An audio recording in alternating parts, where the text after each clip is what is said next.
Bonjour, je suis content de vous retrouver pour la mise à jour de l'analyse technique du CAC 40 en données mensuelles, hebdomadaires et journalières. Le CAC 40 et son CFD sont tradables à partir de la plateforme de CMC Markets.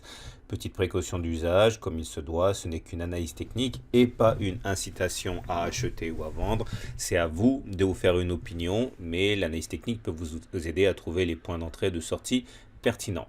On va commencer par cette vision extrêmement large du CAC 40 et on voit que sans nul doute, le CAC 40 est en train d'évoluer dans un canal de long terme et on pourrait descendre très bas aux alentours des 4200 sans remettre en cause la présence de ce canal de long terme. Donc on est solidement ancré pour l'instant dans une situation graphique assez porteuse pour le CAC 40 sur le long terme.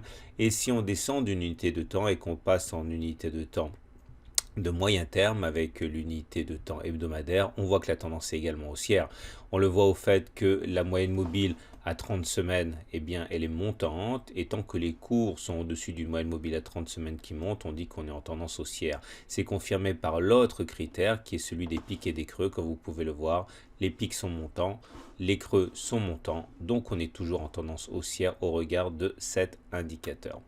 On va descendre maintenant on va passer à une autre analyse technique, plutôt hebdomadaire, mais sur l'Ichimoku. Et on voit effectivement que même en cas d'attaque baissière, on a quand même des supports assez importants.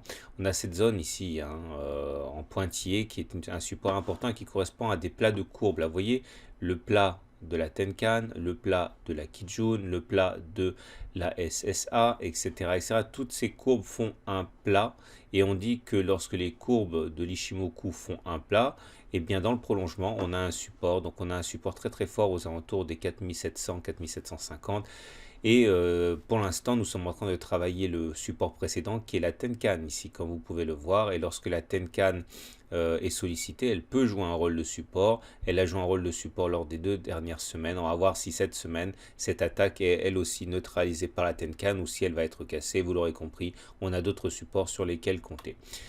Maintenant, si on regarde l'analyse technique journalière, on voit qu'au moment où on est en train de parler et que le CAC abandonne près de 1,7%, les indicateurs techniques se retournent. Le MACD est en train de passer en dessous de son signal, c'est-à-dire que ce n'est plus favorable, et le RSI est en train de passer en dessous de 50, ce qui n'est pas bon non plus. Seul le momentum reste au-dessus de 0, mais vous voyez que la faiblesse, la baisse du momentum montre que la pression haussière s'affaiblit. Donc attention, l'unité de temps journalière montre que la tendance de court terme est peut-être en train de s'inverser.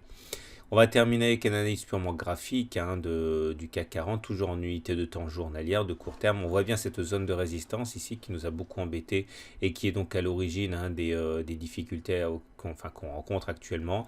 Nous sommes précisément sur un support oblique important qui est sans doute solide il tient maintenant depuis de nombreux mois. Maintenant, s'il devait lâcher ce support oblique, le prochain support est donc horizontal. Il est là, c'est le précédent plus bas ici aux alentours de 4700 et comme par hasard vous voyez que c'est justement ce qu'on mentionnait tout à l'heure ici, donc voilà, attention à une continuation de la baisse. Si le support oblique descend, on n'aura rien de solide avant cette zone ici des 4700, 4750, 4730. Voilà, je vous souhaite une bonne journée, de bons trades et à très bientôt pour une autre analyse technique.